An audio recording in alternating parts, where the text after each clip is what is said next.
नमस्कार साथियों, आप सभी का एक बार फिर से स्वागत है डीएलएड एकेडमी पर। इस वीडियो में हम जानकारी ले रहे हैं एक नए बिंदु की। नया बिंदु क्या है?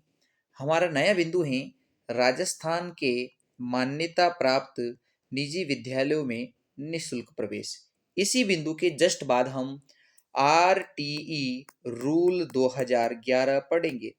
अब आप सोच रहे होंगे कि मैंने आरटी रूल 2011 क्यों नहीं पढ़ाया है। देखिए, कारण ये है कि पहले आरटीई एक्ट को अच्छे प्रकार से पूरा पढ़ेंगे।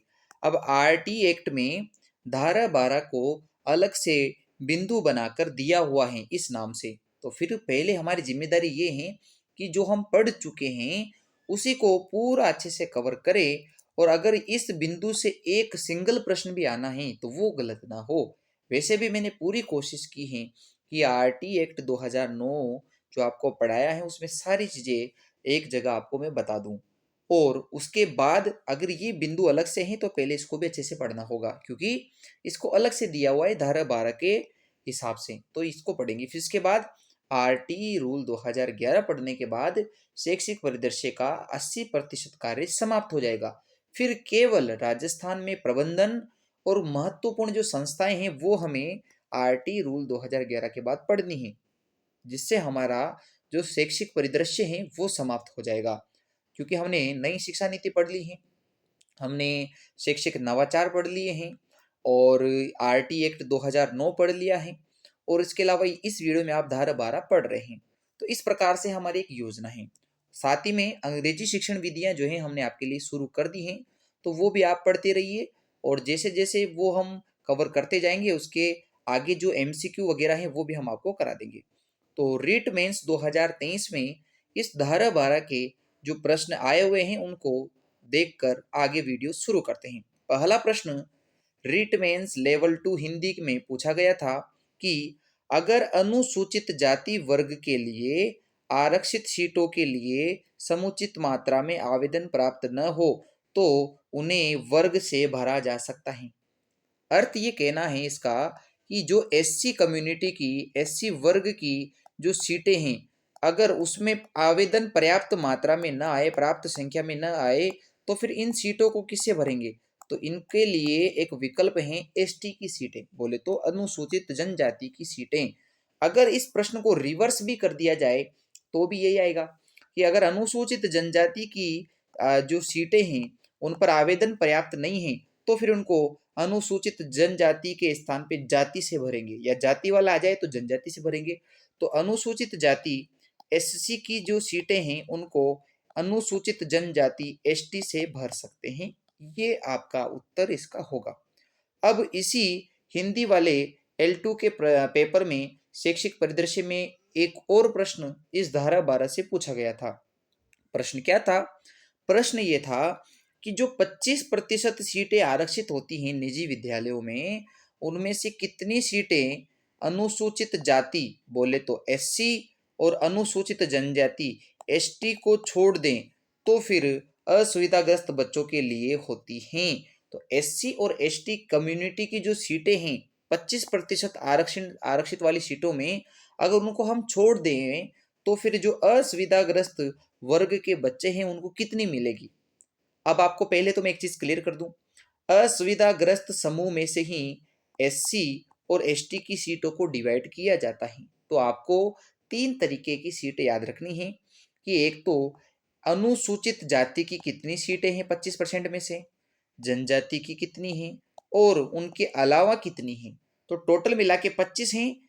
इसमें से 7.5% ऐसी सीटें हैं जो अनुसूचित जाति, बोले तो एससी की हैं, और 1.5 सीटें किसकी हैं? एसटी की हैं।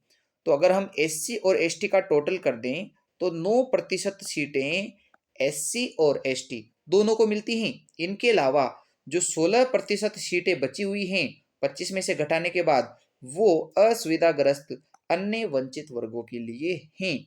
तो ये बात समझ में आ गई होगी कि यदि 25% सीटों में से दोबारा प्रश्न पूछे तो आप बता पाए कि अनुसूचित जो जनजाति है इसकी 7.5% सीटें होंगी, और जनजाति की जो सीटें हैं वह कितनी होंगी? वो होगी 1.5%। और दोनों का एक साथ पूछ ले संयुक्त रूप से तो आपको बताना है 9% सीटें हैं, और दोनों के अलावा बचे तो 16% सीटें होगी। इसीलिए इस प्रश्न का सही जवाब क्या हुआ, 16% हुआ है। तो आई होप आपको ये चीज समझ में आ गई होगी। अब हम बढ़ते हैं महत्वपूर्ण थ्योरी, और थ्योरी से जो जो प्रश्न बनेंगे उससे संबंधित आपसे पूछेगा कि बताइए वह कौन सी धारा है आरटी एक्ट 2009 की जिसके अनुसार ये कहा गया है कि गैर राजकीय बोले तो निजी विद्यालयों को अपनी एंट्री लेवल कक्षा बोले तो कक्षा 1 में जो 25% सीटें होगी उनमें दुर्बल वर्ग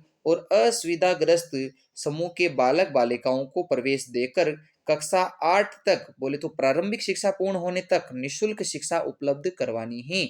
यानी वह कौन सी धारा है आरटी एक्ट 2009 की जिसमें गैर सरकारी निजी विद्यालयों में 25% सीटों पे निशुल्क प्रवेश दिया जाएगा। तो उस धारा का नाम है धारा 12(1) ग। तो आपको ये अच्छे से याद रखना है कि उस धारा का नाम क्या है। तो समझाऊं आपको, एक काम की बात ये है कि ये तो 2009 की धारा है जो आपसे इस रूप से पूछी जाती है कि धारा 12(1) और ग भी पीछे होना चाहिए, तब उसमें ये चीज बात बताई गई है। और अगर मैं ये पूछूं कि राजस्थान में आरटी को संशोधित करके आरटी नियमावली 2011 बनाई गई थी, उसका कौन सा नियम इसी 25% सीटों के बारे में बताता है, तो वो है नियम नंबर 10। तो नियम नंबर 10 आरटी नियमावली 2011 का या फिर धारा 12(1) ग आरटी एक्ट 2009 की, उन दोनों में एक जैसी बात है। निजी विद्यालयों में 25% सीटें दुर्बल और असुविधाग्रस्त वर्ग के बालक बालिकाओं को मिलेगी, और वो कब तक मिलेगी, कक्षा 8 तक। कक्षा 8 तक की उनको निशुल्क शिक्षा वहां दी जाएगी। बट खास बात ये है कि एंट्री लेवल कक्षा से ही ये मिलना चाहिए, यानी जिनको धारा 12(1) ग के अनुसार प्रवेश मिलेगा वो कक्षा 1 से मिलेगा। इसका मतलब कि जैसे कक्षा 2 में कोई प्रवेश करना चाहे तो वो नहीं मिलेगा, कक्षा 3 में भी नहीं मिलेगा। हाँ, कि जिसका कक्षा 1 में एडमिशन हुआ है वो कक्षा 8 तक उस विद्यालय में पढ़ेगा, ये तो निश्चित है। तो ये चीज समझ में आ गई होगी। अब एक और महत्वपूर्ण धारा है, और वो धारा आती है फीस पुनर्भरण के बारे में कि बताइए 25% सीटों पे प्राइवेट विद्यालयों में जो बच्चे कक्षा 1 में पढ़ रहे हैं उन बच्चों की फीस का पुनर्भरण कौन करेगा, यानी उन बच्चों की फीस कौन चुकाएगा प्राइवेट स्कूल वालों को। तो फिर वो फीस पुनर्भरण की जिम्मेदारी होती है समुचित सरकार, बोले तो राज्य में है तो राज्य सरकार या केंद्र से राज्य सरकार दोनों दे सकती हैं। तो समुचित सरकार या राज्य सरकार का यह दायित्व है कि जिन बच्चों का 25% निःशुल्क सीटों पर प्रवेश हुआ है कक्षा 1 में, उन बच्चों की फीस का पुनर्भरण करें कक्षा 1 से लेकर 8 तक, जब तक कि वो बच्चे वहां पढ़ रहे हैं। तो बच्चा कक्षा 1 में प्रवेश लेगा और कक्षा 8 तक उसी विद्यालय में पढ़ेगा। तो वहां जब पढ़ेगा तो 8 सालों तक लगातार जो फीस है वो फीस समुचित सरकार देगी। अब इसका उल्लेख कहाँ कहाँ है, तो आरटी एक्ट की धारा 12 की दूसरी उपधारा में इसे बताया गया है। जैसे 12(1) के ग में तो क्या कहा था कि 25% सीटों पे आरक्षण मिलेगा, बट धारा 12 की दूसरे भाग बोले तो धारा 12 की उपधारा 2 में कहा गया है कि समुचित सरकार का यह दायित्व है कि वो फीस का पुनर्भरण करे। या फिर ऐसा पूछेगा कि बताओ यही बात आरटी नियमावली 2011 के किस नियम में है, तो ये नियम नंबर 11 में भी है। तो चीजें समझ में आ गई होगी कि जब रूल 2011 के अकॉर्डिंग पूछे तो धारा 10 में तो 25% सीटों पे आरक्षण है, और धारा 11 में है फीस का पुनर्भरण। और अगर यही बात आरटी एक्ट के हिसाब से 2009 के हिसाब से पूछे तो धारा 12(2) में है फीस का पुनर्भरण, और 12(1) ग में है आपके 25% सीटों पे निःशुल्क प्रवेश। तो ये चीज समझ में आ गई होगी।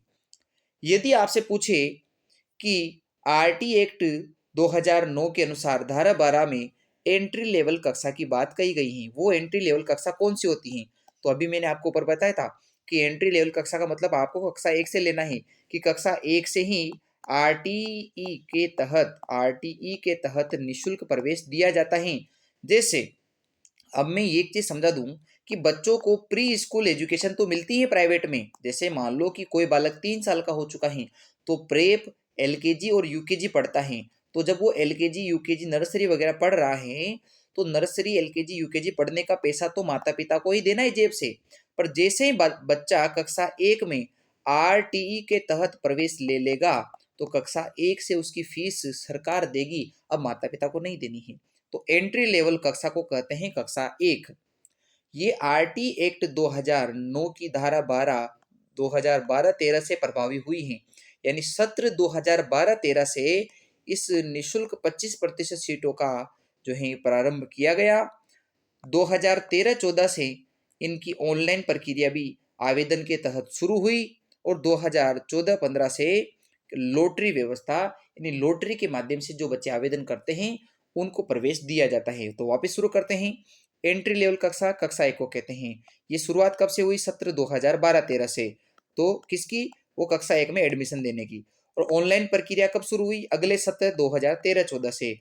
और फिर उसके बाद लॉटरी व्यवस्था कब शुरू हुई? उसके बाद अगले सत्र 2014-15 से। तो ये सारे प्रश्न ऐसे ही पूछे जाएंगे कि ऑनलाइन प्रक्रिया 13-14, लॉटरी सिस्टम 14-15 और आरटी की एक्ट धारा 12 कब शुरू हुई? 2012-13 में। तो इस प्रकार से हमें बताना है। वेबसाइट का नाम क्या है? तो वेबसाइट है www.rajpsp.nic.in। इस वेबसाइट पर लॉगिन करके ऑनलाइन आवेदन किया जाता है। तो यह भी मैंने बता दिया है। अब आपको मैंने आरटी एक्ट की धारा 2 में दुर्बल वर्ग और असुविधाग्रस्त बता दिए हैं, वही यहाँ भी हैं। दुर्बल कौन है? जो माता पिता 2.5 लाख से कम साल भर में कमाते हैं वो दुर्बल वर्ग के होते हैं। और असुविधाग्रस्त कौन है? तो असुविधाग्रस्त वो हैं जो एससी कैटेगरी के हैं, जो एसटी कैटेगरी के हैं, या युद्ध में जो विधवा हैं उनके बच्चे हैं जिनकी 2.5 लाख से आय कम है। अनाथ जो हैं बच्चे वो हैं। बीपीएल श्रेणी के जो माता पिता हैं उनके बच्चे। निःशक्त जन जो हैं वो। एचआईवी और कैंसर से पीड़ित बच्चे या अभिभावकों के बच्चे। ओबीसी या एमबीसी कैटेगरी के ऐसे बच्चे जिनके माता पिता की आय 2.5 लाख से कम है, तो वो इसमें आते हैं। तो ये असुविधाग्रस्त और वंचित वर्ग के बालक को आपको मैंने समझा दिए हैं। अगर देखिए कभी पूछे कि धारा 12 के अंदर जो निशुल्क प्रवेश होता है निःशक्त जनों का, वह निःशक्त जन किस धारा के किस अनु अनु किस नियम के तहत वो जो है उनको प्रवेश दिया जाता है? तो वो है राजस्थान पीडब्ल्यूडी 2016 की धारा 2R। तो इस हिसाब से प्रवेश मिलता है निःशक्त बालक। तो निःशक्त बालक का उल्लेख कहाँ है? आर का मतलब राजस्थान पीडब्ल्यूडी 2016 की धारा 2 में। तो राजस्थान पीडब्ल्यूडी की 2016 की धारा नंबर 2 में निःशक्त बालक का उल्लेख किया गया है अच्छे प्रकार से। और बाकी सारी चीजें आपको मैंने बता दी हैं। अब मैं आ जाता हूं आयु संबंधी पात्रता। 25% सीटों पे प्रवेश के लिए आयु सीमा कैसी है? तो समझिए कि जो फीस का पुनर्भरण है वो कक्षा 1 से मिलता है। यानी कि कोई बालक कक्षा 1 में प्रवेश लेगा 6 वर्ष की उम्र से, तो 6 वर्ष के बाद से लेकर 14 वर्ष के होने तक उसकी पूरी फीस जो है कक्षा 1 से 8 तक सरकार द्वारा भरी जाएगी। किंतु यदि उसकी उम्र 6 वर्ष से कम है तो हालांकि प्राइवेट स्कूल में उसका एडमिशन हो जाएगा पर उसकी फीस स्वयं माता पिता को ही भरनी पड़ेगी। तो एंट्री आयु के अनुसार प्रवेश तो 3 साल से होने लग जाता है। प्राइवेट स्कूल जो होती हैं वो 3 वर्ष से ही एडमिशन शुरू कर देती हैं। बट आरटीई के तहत फ्री में जो एडमिशन हो रहे हैं वो कक्षा 1 एंट्री लेवल से शुरू होते हैं। तो आपको मैं समझा देता हूं कि PP3+ क्या है। पीपी का मतलब प्री प्राइमरी यानी पूर्व प्राथमिक कक्षाएं। और पूर्व प्राथमिक की 3 कक्षाएं होती हैं। 3 वर्ष का होने से लेकर 5 वर्ष के होने तक की 3 क्लासें होती हैं। एक को बोलते हैं नर्सरी, एक को बोलते हैं एलकेजी और एक को बोलते हैं यूकेजी। तो एलकेजी यूकेजी नर्सरी इन तीनों को मिलाकर प्री प्राइमरी पूर्व प्राथमिक शिक्षा के 3 साल होते हैं। 3 वर्ष से लेकर 5 वर्ष के बीच में। तो ये जो शिक्षा होती है इस शिक्षा को माता पिता खुद वहन करेंगे इसका फीस। तो बाकी जैसे ही कोई बालक कक्षा 1 में आ जाएगा, बोले तो 6 साल से 7 साल के बीच का हो जाएगा, तो फिर वहां फीस का पुनर्भरण सरकार करेगी। तो यदि प्रश्न पूछे कि कोई बालक कक्षा 1 में है तो उसकी आयु कितनी होना चाहिए? आरटी एक्ट 2009 की धारा 12 के अनुसार तो 6 वर्ष का होना चाहिए। 6 वर्ष से तो ज्यादा और 7 वर्ष से कम होना चाहिए। यानी अधिकतम आयु 7 वर्ष हो सकती है और न्यूनतम कितनी हो सकती है? न्यूनतम 6 वर्ष होगी। ऐसे ही अगर उसे पूर्व प्राथमिक 3 वर्ष में प्रवेश लेना है तो 3 वर्ष का मतलब क्या हुआ? PP3, अगर पेपर में ऐसा प्रश्न आए कि PP3 का मतलब क्या है, यानी कि बालक 3 साल से अधिक हैं और 4 साल से कम हैं। और अगर मैं बोलूँ PP4, तो PP4 का मतलब बालक 4 साल से अधिक है, 5 साल से कम है। और PP5 का मतलब क्या होगा कि 5 साल हो चुका है पर 6 साल से कम है। तो ये चीजें समझ कर जानी है। आयु के सबूत, जो बालक एडमिशन ले रहा है आरटी के तहत निशुल्क सीटों पर, तो उस बालक के पास आयु के 4 सबूत हो सकते हैं। सबसे इंपॉर्टेंट सबूत जो हैं वो तो हैं जन्म प्रमाण पत्र, बोले तो उसके बर्थ सर्टिफिकेट का है, जो रजिस्ट्रेशन एक्ट 1969 के तहत बनता है। किंतु यदि किसी के पास जन्म प्रमाण पत्र नहीं है या उसका जन्म प्रमाण पत्र नहीं बना है, तो फिर वह अस्पताल में से या सहायक जो नर्स वगैरह या एएनएम जीएनएम जो हैं उनके द्वारा जो अभिलेख है रजिस्टर, उसकी कॉपी, उसकी उसमें जो एंट्री हुई है उसको दिखाकर भी एडमिशन ले सकता है। या आंगनबाड़ी के जो कार्यकर्ता हैं उनसे रजिस्टर का अभिलेख जो लेकर या उनसे लिखित में लेकर भी उसका एडमिशन हो सकता है। या माता पिता ने आधार कार्ड बनवा लिया है तो उस बेस पे भी हो सकता है। तो ये हमारे पास 4 आयु के सबूत हैं। अब मैं बात कर लेता हूँ कि यदि कोई बालक है जिनका प्रवेश हो चुका है कहाँ, प्राइवेट स्कूल में, पर अभी उसने क्या नहीं बनाया है, जन्म प्रमाण पत्र नहीं बनाया है, तो जैसे ही एडमिशन हो जाएगा उसका बिना जन्म प्रमाण पत्र के इन 3 डॉक्यूमेंट्स के आधार पर, तो उसे जन्म प्रमाण पत्र भी बनाना जरूरी है। क्यों? क्योंकि जैसे ही वहाँ भौतिक सत्यापन होता है यानी बाहर से चेक करने वाले जाते हैं, उससे पूर्व बालक को अपना जन्म प्रमाण पत्र बना लेना है और विद्यालय में जमा करवाना है। क्योंकि विद्यालय वालों से सत्यापन वाली जो टीम आएगी, दो जने आएंगे सत्यापन करने के लिए, वो बालक का जन्म प्रमाण पत्र भी मांगेंगे, इसलिए ये चीज जरूरी है। माता पिता बच्चे के निवास से संबंधित और स्वयं के निवास से संबंधित भी डॉक्यूमेंट जमा करवाते हैं, जिनमें क्या क्या हो सकता है, तो निवास संबंधी दस्तावेज में मूल निवास, Aadhaar card, ration card, driving licence और फोटो पहचान पत्र, बिजली का बिल, पानी का बिल 6 महीने से पुराना नहीं होना चाहिए, और किसी भी प्रशासनिक या राजपत्रित प्रमाणित दस्तावेज होना चाहिए। यदि किसी के पास ग्राम या वार्ड का सही पता नहीं है या नाम सही से उल्लेख नहीं है, तो फिर प्रशासनिक अधिकारी से लिखवाना पड़ता है। तो हमारे पास निवास के जो प्रमाण पत्र हैं वो ये सारे हैं कि कोई भी इनमें से डॉक्यूमेंट देना पड़ेगा। किसके लिए देना पड़ेगा? कि जो सेलेक्ट हो रहा है आरटी में उसके माता पिता बच्चे के और स्वयं के निवास के लिए प्रमाण पत्र देंगे, दस्तावेज देंगे। अब मैं बात कर लेता हूं छोटी मोटी काम की बातों की। छोटी मोटी काम की बातें का मतलब कि यदि आपको आरटीई एक्ट 2009 की धारा 12 की अनुसार प्रवेश लेना है निशुल्क सीटों पर, तो आप कितने विद्यालय चयन कर सकते हैं, ऑनलाइन सेलेक्ट कर सकते हैं। तो अगर आपको निशुल्क प्रवेश लेना है तो आप अधिकतम 5 विद्यालय सेलेक्ट कर सकते हैं। पहला प्रश्न तो ये है, बहुत काम का प्रश्न। दूसरी बात ये है कि आयु की गणना कब से होती है, तो आयु की गणना हर वर्ष 31 जुलाई को की जाती है। 31 जुलाई तक बालक 6 वर्ष की आयु पूर्ण कर चुका हो तब जाके उसे प्रवेश मिलेगा एंट्री लेवल कक्षा में। यानी अगर कक्षा 1 में प्रवेश लेना है निशुल्क सीटों पर, तो 31 जुलाई से पहले बालक या 31 जुलाई तक बालक 1 वर्ष का 31 जुलाई तक बालक 6 साल का हो चुका होना चाहिए। अब मैं बात करूं कि राजस्थान में आरटी के तहत जो निजी विद्यालयों में प्रवेश मिलता है वह आरक्षण बोले तो कितने साल तक चलता है। तो सभी को पता है कि बच्चा 8 साल तक, कक्षा 1 से 8 तक, 8 साल तक बच्चा जो है निशुल्क प्रवेश में पढ़ता है। फिर मैं बात करूं कि फीस जो पुनर्भरण होता है जो राज्य सरकार करती है, उसका जो बजट है वो कौन आवंटित करता है। तो प्रारंभिक शिक्षा के लिए जो बजट आवंटन है वह निदेशालय बीकानेर करता है।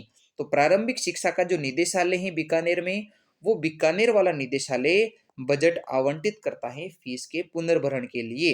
और ये फीस का पुनर्भरण जिला स्तर पर सीडीईओ महोदय करते हैं, यानी कि मुख्य जिला शिक्षा अधिकारी जिला स्तर पर फीस पुनर्भरण करते हैं, जबकि फीस का जो बजट होता है वो आवंटन निदेशालय बीकानेर करता है।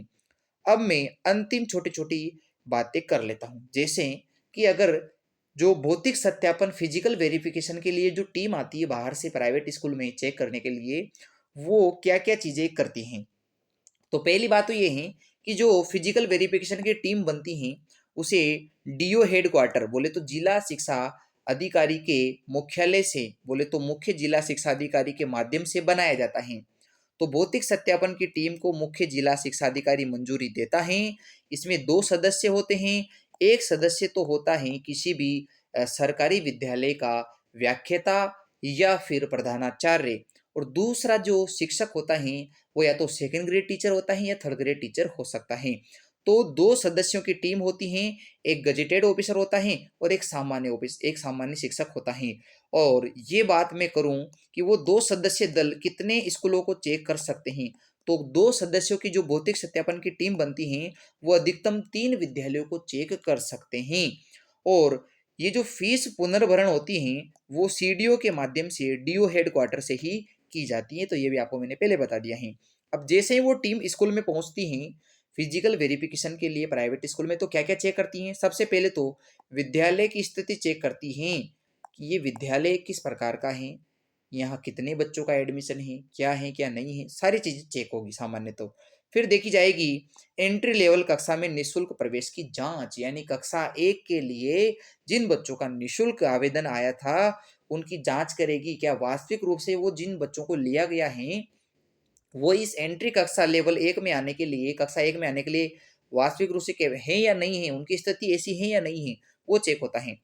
प्रवेशित बालकों की पात्रता की जांच की जाएगी कि वास्तविक रूप से जो पात्र होंगे केवल उन्हीं को मिलना चाहिए, अपात्र बच्चों को ये नहीं मिलना चाहिए। और उनके दस्तावेज भी चेक करेगी। तो विद्यालय की स्थिति, निशुल्क प्रवेश की जांच, पात्रता की जांच और दस्तावेज जो होते हैं वो डॉक्यूमेंट, सारी चीजें जो है ली जाती हैं।